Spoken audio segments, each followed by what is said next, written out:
Close your eyes, join your hands for prayer. वसुदेवसुतं देवं कंसचारूढमर्दनं देवकी परमानन्दं कृष्णं वन्दे जगद्गुरुं कृष्णं वन्दे जगद्गुरुं। Open your eyes. Vande Mataram बच्चों, आज हम पढ़ेंगे री की मात्रा। ठीक है, री की मात्रा कैसी होती है देखिए। कोई भी वर्ण के नीचे में यहाँ पे ऐसे गोल घुमा के ऐसे लगाई जाती है। ठीक है, कोई भी अक्षर के नीचे में ऐसे नीचे में लगाई जाती है। ठीक है, तो चलिए हम लोग क से ज्ञ तक लिखकर उसमें री की मात्रा लगाएंगे और उसे पढ़ेंगे। ठीक है, तो री का उच्चारण जो होता है री की तरह ही होता है, यानी कि जब हम पढ़ते हैं तो री पीछे में उच्चारण होता है। तो क में जब री की मात्रा लगाएंगे तो क्या पढ़ेंगे? क्री। ख में री की मात्रा लगाएंगे तो क्या पढ़ेंगे? क्री।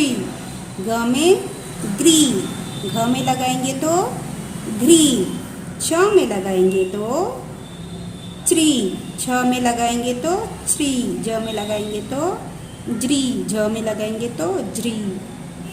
ठीक है, ड में लगाए तो ट्री। थ में लगाए तो ट्री। ड में लगाए तो ड्री।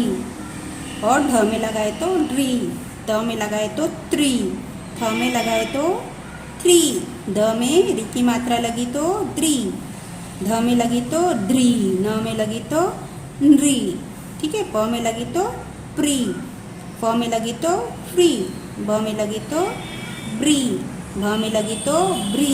म में लगी तो म्री। य में लगी तो री।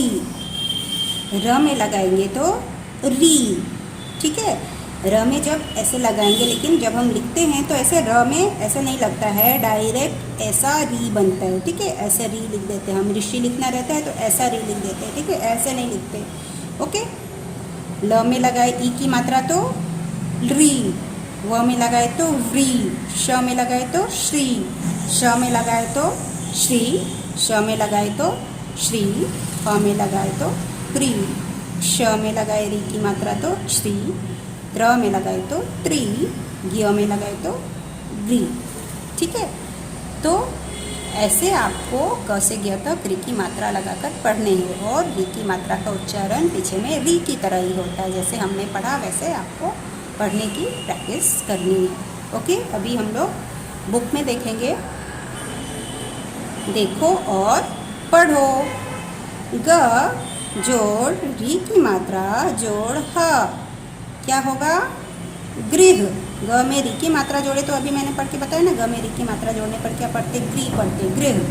ठीक है, तो गृह है ये, यानी कि घर को हम लोग गृह भी बोलते हैं। ठीक है, ये उसकी चित्र है। व जोड़ री की मात्रा क्या पढ़ेंगे? व्री जोड़ श वृक्ष। ठीक है, क्या पढ़ेंगे? वृक्ष। वृक्ष मतलब क्या होता है? पेड़ होता है। ठीक है, पढ़ो और समझो। चलिए मेरे साथ साथ आप लोग भी पढ़िए। कृपा, कृपा। अमृत, अमृत। घृणा। ठीक है, मृग, मृग। कृषि, घृत, नृप, कृषक, सृजन, पृथक। ठीक है, ऐसे आपको मिला मिला के पढ़ना है। आओ पढ़ें। चलिए पढ़ते हैं हम लोग। एक वन में मृग रहते थे। शिकारी को देखकर मृग वृक्ष के पीछे छिप गए। वहीं एक ऋषि बैठे तप कर रहे थे। कृषक खेती कर रहा था। तभी घोड़े पर सवार नृप आया। नृप मीन्स क्या होता है? राजा। ठीक है, ऋषि ने नृप से कहा कि अपनी मातृभूमि की रक्षा करते हो तो मृगों की भी रक्षा करो, ये अनमोल हैं। नृप बहुत दयालु था। हमें किसी से घृणा नहीं करनी चाहिए। ठीक है। आगे है शब्द अर्थ। देखिए हम लोग कुछ शब्द के अर्थ देख लेते हैं। घृणा, घृणा मीन्स क्या होता है? नफरत। मृग, मृग मीन्स क्या होता है? हिरन। कृषि, कृषि मीन्स क्या होता है? खेती। घृत, घृत मीन्स घी। नृप मीन्स राजा। कृषक मीन्स किसान। सृजन मीन्स निर्माण, ठीक है, निर्माण करना यानी सृजन करना, किसी चीज़ को बनाना, ठीक है। पृथक, पृथक मीन्स अलग करना, ठीक है। आगे देखेंगे अभ्यास। पढ़ो। नृप, मृग, पितृ, मृदु, मृणाल, अमृत, कृपालु, वृथा, गृह, सृजन। आगे हम देखेंगे अक्षरों को मिलाकर लिखो। व जोड़ री की मात्रा जोड़ श, क्या बनेगा? व में री की मात्रा जोड़ेंगे तो वृक्ष, वृक्ष। स जोड़ री की मात्रा श्री, ठीक है, स में री की मात्रा जोड़े तो क्या बना? श्री बना। फिर ज और न, ठीक है, सृजन। म जोड़ री की मात्रा मृ, जोड़ ग मृग, ठीक है। म में री की मात्रा जोड़े मृ, ण में आ की मात्रा जोड़े तो क्या हो गया? मृणा। और ल मृणाल, ठीक है।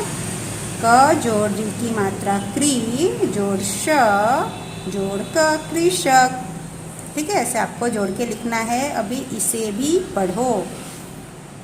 वृक्ष हमारे मित्र हैं, ये हमारी धरती को हरा भरा रखते हैं।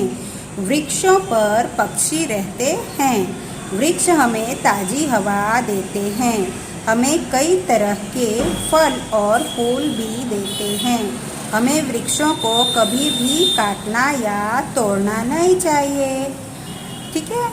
तो वृक्ष क्या है? हमारे मित्र हैं, मतलब हमारे दोस्त हैं। ये क्या करते हैं? धरती को हरा भरा रखते हैं। और वृक्षों पर यानी कि पेड़ों पर पक्षी भी रहते हैं। और वृक्ष हमें क्या देते हैं? ताज़ी हवा देते हैं। और वृक्ष से हमें क्या क्या मिलता है? फल और फूल भी मिलता है, वो हमें फल फूल देते हैं। इसलिए वृक्षों को कभी भी काटना या तोड़ना नहीं चाहिए, ठीक है बच्चों। यहाँ हमारी री की मात्रा समाप्त होती है, ठीक है। तो आपको इसे पढ़ना है और लिखना है। वंदे मातरम बच्चों।